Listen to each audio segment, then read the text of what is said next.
अस्सलाम वालेकुम। कैसे हैं जी सब भाई? मैं उम्मीद करता हूँ सब खैरियत से होंगे।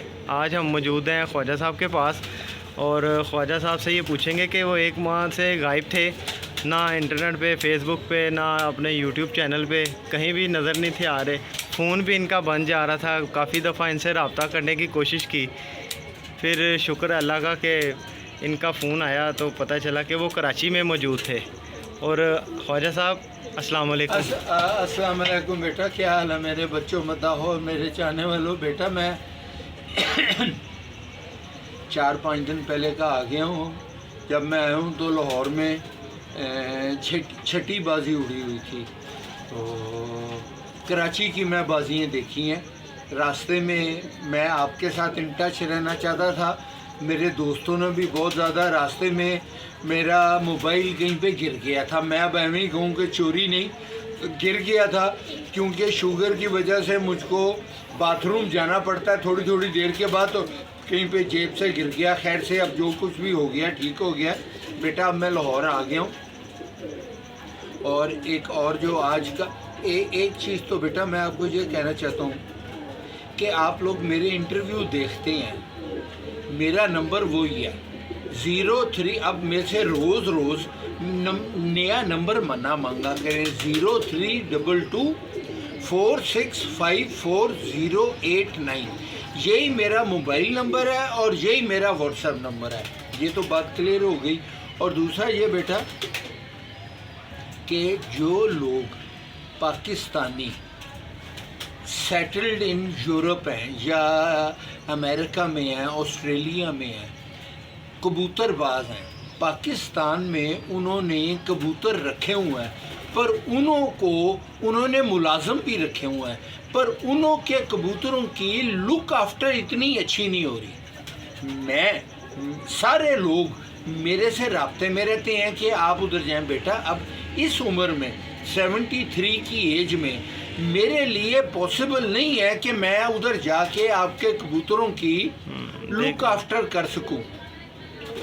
मेरे एक दोस्त हैं, मैं भी इधर अब बूढ़ा आदमी हूँ, मेरे एक दोस्त हैं, उसने मुझको कहा, अब आजकल ज़माना भी बहुत महंगाई का है, कबूतर भी, दाना भी बड़ा महंगा है। आप लोग अगर मुनासिब समझे, आप मुझको पैसे भेज दिया करें आने जाने के। मैं आपसे कोई मुनाफा नहीं लूँगा। जहाँ पे भी आपका शहर होगा मैं लाहौर से जाया करूँगा, बाई एयर नहीं मैंने जाना।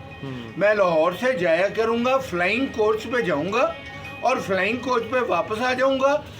अगर तो लाहौर से नज़दीक हुआ तो फिर भी बेटा एक दिन रात मुझको रहना पड़ेगा, क्योंकि मुझको कबूतरों का खड़े होने का, जब जोड़े अब सारे लोग कह रहे हैं कि आएं और हमारे जोड़े लगा दें। बेटा अब मेरा जो तजर्बा है वो तजर्बा ये है कि कबूतर की आंख से आप इतना ज़्यादा फ़ायदा नहीं उठा सकते जितना आपकी उसकी खड़क से उठा सकते हैं कि कबूतर खड़ा कैसे हुआ है। तो बेटा उसके लिए सुबह सुबह का टाइम होता है कि जिस वक्त आप कबूतरों को बाहर निकालें, वो बाहर आके बैठें और ऐसे करके आके बैठें जैसे सील मुर्गे बैठते हैं। आप लोग जो भी कबूतरबाज साहिब हैसियत हैं, मुझको बुलाना चाहते हैं तो आपकी मेहरबानी, मैं आपके पास आया करूँगा। रात को उधर अगर आपके पास जगह है तो मैं रात को उधर सो जाया करूँगा। सुबह सुबह उठ के आपके कबूतरों के जोड़े लगा के जितना भी अल्लाह ने मुझको इल्म दिया हुआ है आपको ट्रांसफ़र करके सारा कर आके रात को मैं वापस आ जाया करूँगा। अगर ये आप लोगों को सूट करता है तो। बहुत ज़्यादा लोग मर्दान से भी मुझको बुला रहे हैं, गुजरांवाले से भी बुला रहे हैं, डस्के से भी बुला रहे हैं, गुजरात से भी, मुख्तलिफ शहरों से बुला रहे हैं। बेटा तो मैं ये आपको एक नई चीज़ करना चाहता हूँ। अगर आप मेरे से को फ़ायदा लेना चाहते हैं और मैं फ़ी सबीलिल्लाह आपको मैं फ़ायदा देना चाहता हूँ बग़ैर किसी पैसे के, सिर्फ आने जाने का टिकट लेके, किराया का जो किराया, अगर आप मुझको इधर से पिक एंड ड्रॉप कर दें तो वेल एंड गुड। मैं आपसे एक पैसा भी नहीं लूँगा, सिर्फ रात को मुझको उधर क्योंकि सुबह सुबह का टाइम होता है कबूतरों को देखने का बेटा। ऐसे ही है, ऐसे ही हाँ ये अब आप जो भी और एक और चीज़ मैं पिछले अपने इंटरव्यू में भी कहा था, कराची में मैं बड़ा अच्छा मेरा टाइम रहा, पर मेरा मोबाइल गुम गया हुआ था तो मेरे पास नंबर नहीं थे, तो वो उधर लाहौर में ही आके मैंने ये नंबर लिया है फिर वापस, तो मैं ये कर रहा हूँ बेटा। अब आप मेरे से पूछें। आप कराची बाजियों के लिए गए थे ख्वाजा साहब? नहीं बेटा, मैं कराची में बिल्कुल बाजियों के नहीं था, नहीं गया। मेरी बेटी माशाल्लाह कराची में है, वो स्कूल की प्रिंसिपल है। मेरा जो दामाद है उसको सरकारी काम, वो नेस्ले में है, उसको ऑस्ट्रेलिया जाना पड़ गया, तो घर में कोई आदमी नहीं था, तो मैं अब आपको क्या बताऊं, मैं चौकीदारी करने गया था। सही है। मैं चौकीदार, उसके 2 बेटे माशाल्लाह हैं जी।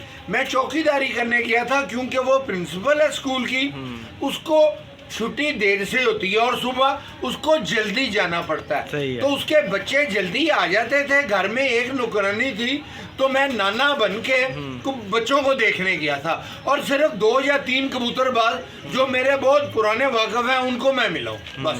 सही है। तो ख्वाजा साहब, आप ये जो बाजियाँ गुजरी हैं पिछले इतवार को, और इसमें जो रिज़ल्ट आपके सामने आए हैं, कौन सा बेहतरीन था बेटा? सबके वैसे बेहतर थे? नहीं, अब इसमें मैंने आपको अपने पुराने इंटरव्यूज़ में भी बताया हुआ है बेटा, अब कबूतरबाजी बहुत फास्ट हो गई हुई है, और मैं अपना कमाल, हमारा कोई कमाल नहीं, हमारे बूढ़े आदमियों का कोई कमाल नहीं है, आजकल की यंग जनरेशन का कमाल है, जिन्होंने इतने इतने अच्छे कबूतर बना लिए हैं। अब ये मौसम, ये जो था, ये जेठ का मौसम तो नहीं था। परसों कबूतर, कईयों का पहला कबूतर 5 बजे बैठा है जी। कबूतर, अब कबूतर बहुत अच्छे हो गए हैं। और अब एक और चीज़ बड़ी अच्छी जो मेरे हिसाब से जारी है कि मैं जब मुख्तलिफ कबूतर, अब उन्होंने, लाहौर के लोगों ने और कराची के लोगों ने भी खेल पानी अपना तब्दील करके, जो इंग्लिश, बेल्जियम का और साउथ अफ्रीका की दवाइयों पे गए थे ना, वो वापस कन्वर्ट हो रहे हैं पाकिस्तानी खेल पानी पे, और ये बड़ी अच्छी चीज़ है। हाँ बिल्कुल ऐसा ही है। ख्वाजा साहब, कभी आपने अपनी जवानी के दिनों में भी ऐसे रिजल्ट्स देखे हैं जो आजकल देखने में मिलते हैं? नहीं, बिल्कुल नहीं।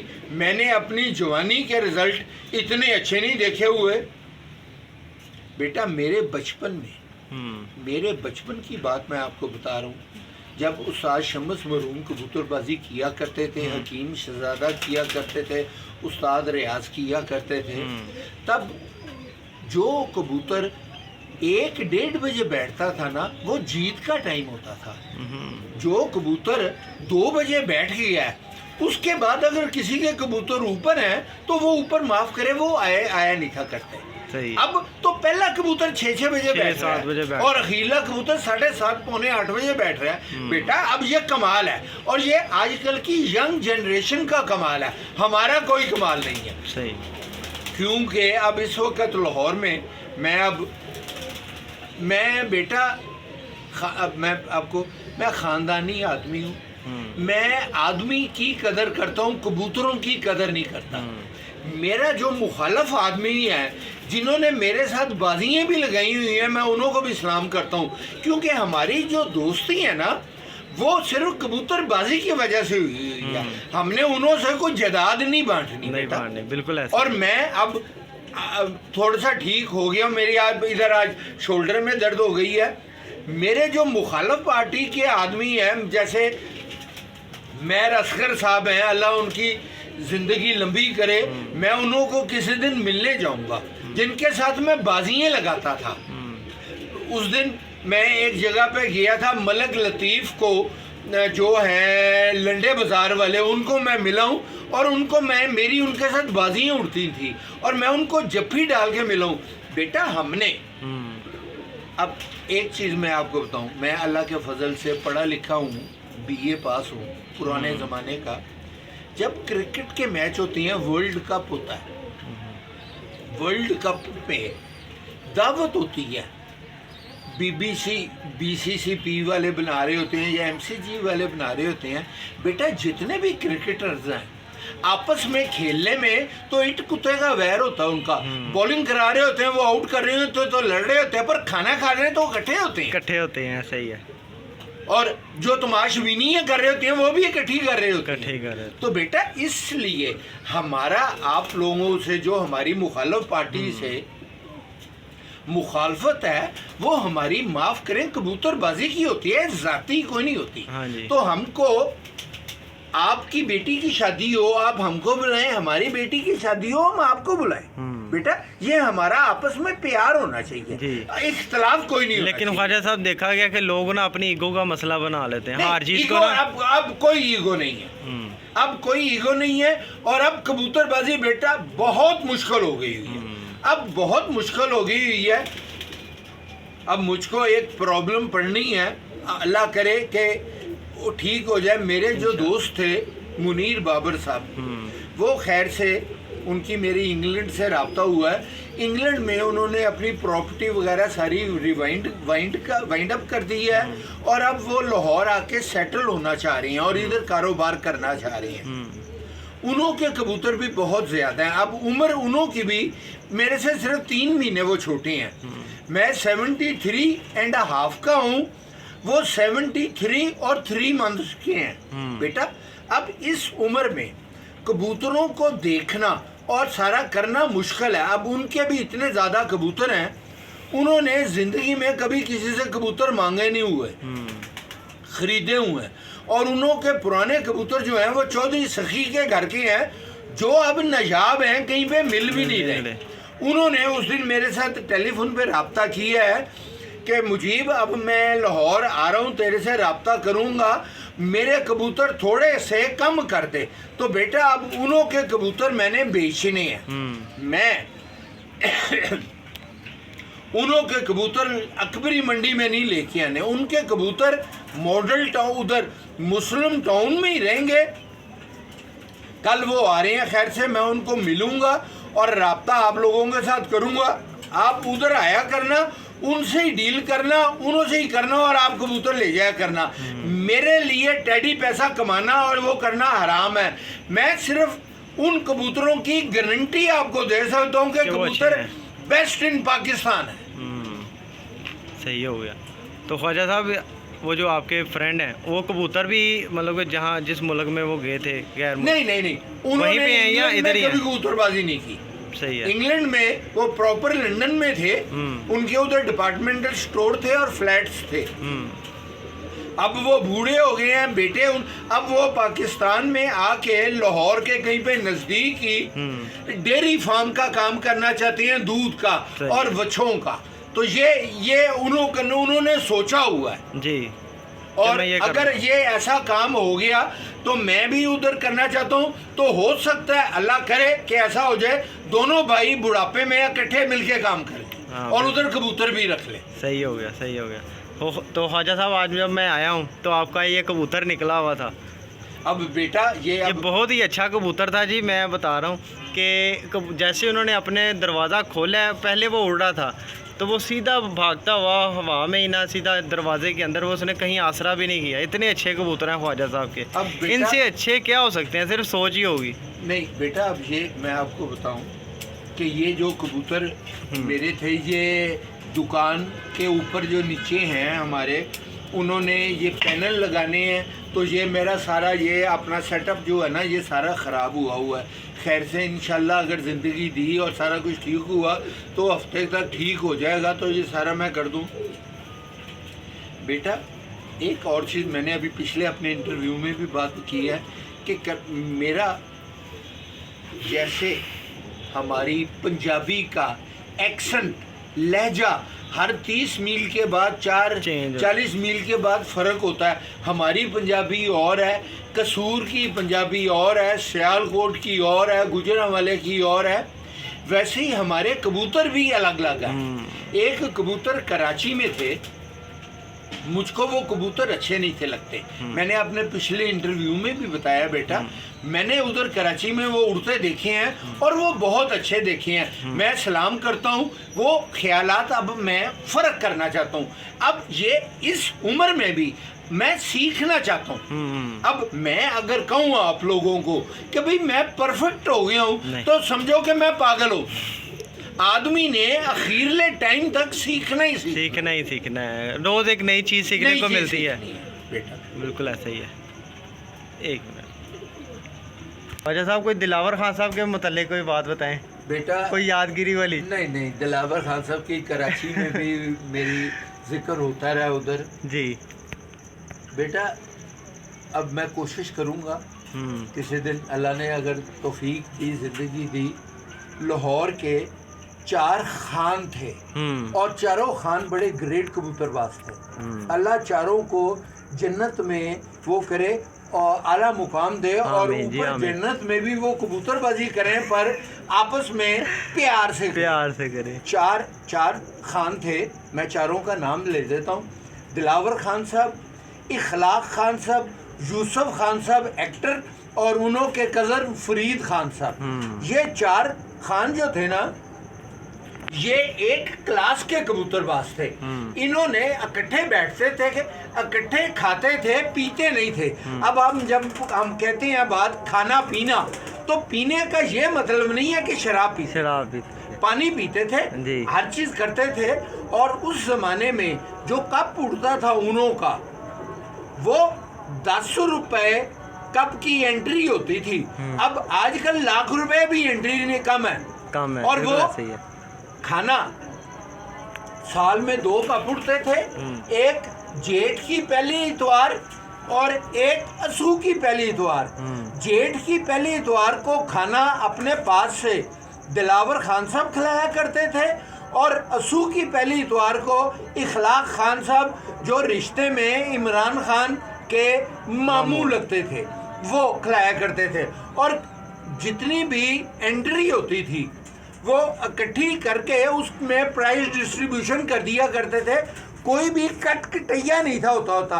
जैसे अब आजकल अनाउंस करते हैं स्टेज पे जाके कि 20 लाख 30 लाख रुपया इकट्ठा हुआ है, जिसमें से खाने का हमने 2 लाख रुपया काट लिया 3, तब ये काटने वाली बात नहीं थी होती। सही हो गया। और तब एक और चीज़ बेटा, अब आप लोग मुझको बुरा कहेंगे, मैं कोई अल्लाह के पास जाना है, तो पुराने ज़माने में जब शागिर्द होता था ना, कभी ये नहीं थे देखते होते कि वो मालदार है कि ज़ात का क्या है, अमीर है कि गरीब है।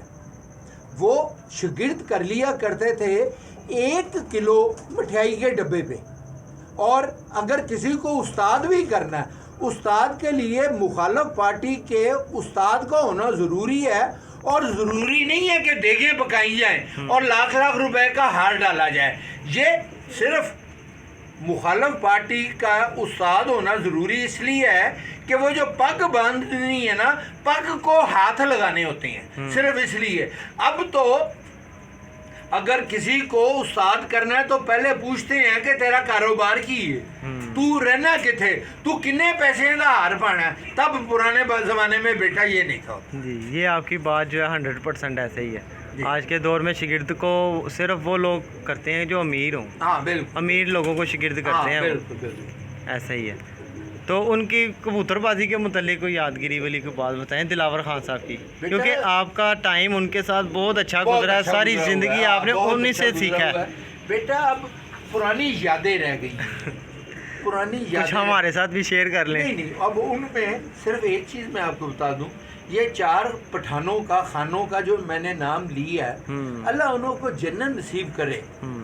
चारों पठान, चारों खानों की औलाद में से किसी का भी औलाद का कबूतरबाज नहीं बना।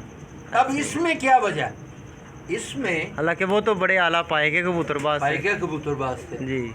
उसमें कई वजह है, क्योंकि उस ज़माने में जब ये चारों पठान कबूतरबाजी करते थे ना, माफ़ करें, कबूतरबाजी को इतना अच्छा समझा भी नहीं था जाता। तब नवाबों का शौक़ होता था कबूतरबाजी करना।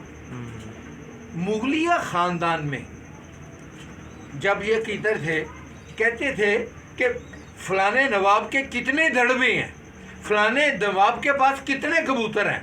बेटा ये तब की बातें हैं, अब आजकल की ये बातें नहीं हैं। तो तब जो चारों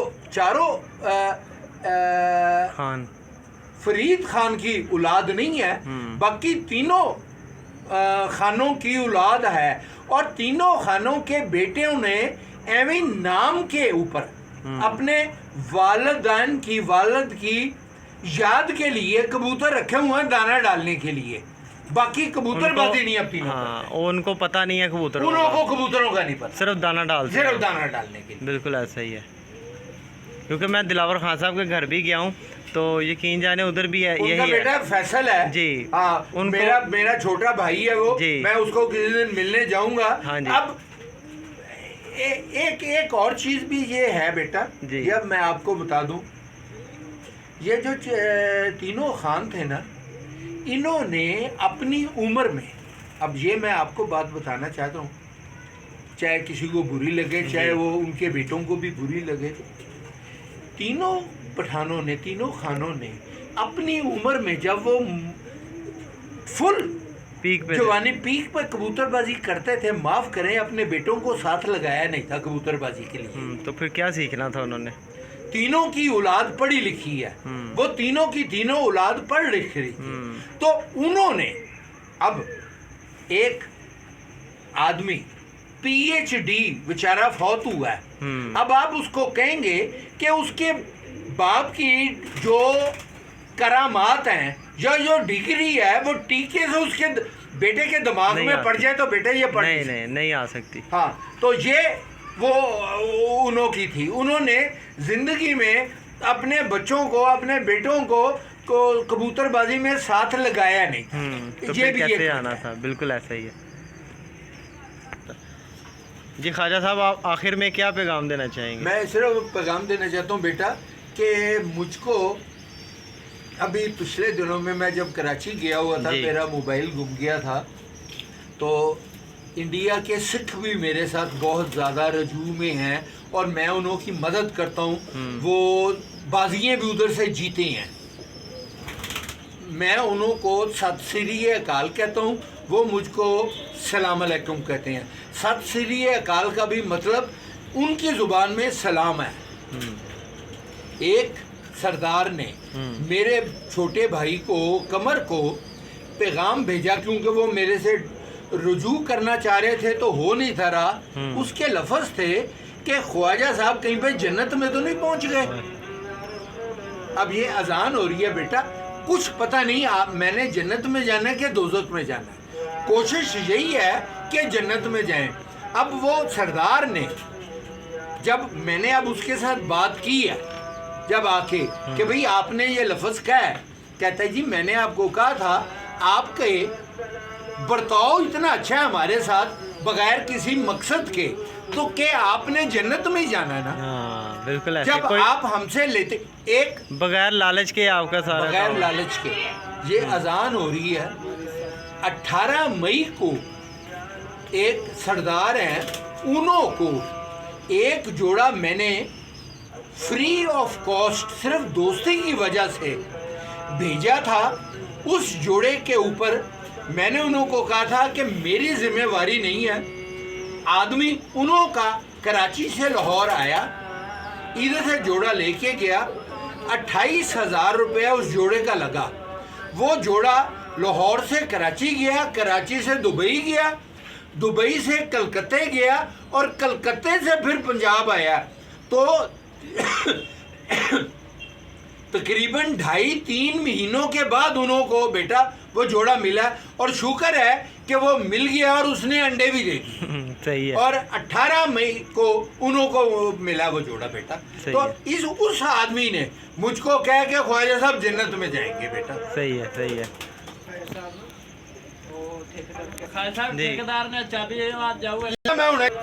ख्वाजा साहब जी जी, आप क्या पैगाम देना चाहेंगे? नहीं, पैगाम बेटा यही है कि कबूतरबाजी शौक तो छूट ही नहीं सकता, शौक करें पर अब आप लिमिट में रह के करें। अब इतनी महंगाई हो गई है जितनी कि सबसे पहले आप अपने घर का बोर्ची खाना चलाएं और फिर फारग होए तो कबूतरबाजी करें, नहीं तो कबूतरबाजी अब खाला जी का ये पहले भी था और अब तो और ज्यादा हो गया, ये गरीब की पहुंच से दूर होता जा रहा है, गरीब की पहुंच से बाहर निकल। बिल्कुल ऐसा ही है, बिल्कुल ऐसा ही है। और बेटा खुदा हाफिज, और ज़्यादा से ज़्यादा मेरे इंटरव्यू देखा करें और मुझको सब्सक्राइब भी और ज़्यादा करें और मुझको कमेंट्स दिया करें कि मेरा घर बैठ के बेटा जब आप कमेंट देते, बेटा अजान हो रही है, मैं इस वक्त अजान के वक्त मैं बंद कर देता हूँ, पर मैं आपको कह रहा हूँ मुझको अजान की कसम है कि आप मुझको जब कमेंट देते हैं ना, अगर मेरी मुखालफ भी कमेंट देंगे ना आप, तो मैं खुशी से पढ़ूंगा और मैं पसंद करूंगा और उसमें अपने आप को ठीक करने की कोशिश करूंगा। ये ज़रूरी नहीं है कि आप कमेंट मेरे हक में ही दें, मेरे खिलाफ भी दे दें बेटा। हाँ जी, खुदा हाफिज, अल्लाह हाफिज, पाकिस्तान जिंदाबाद, अल्लाह खैर करे पाकिस्तान को और पाकिस्तान क़यामत तक जिंदा रहे। आमीन जी, खुदा हाफिज, अल्लाह हाफिज।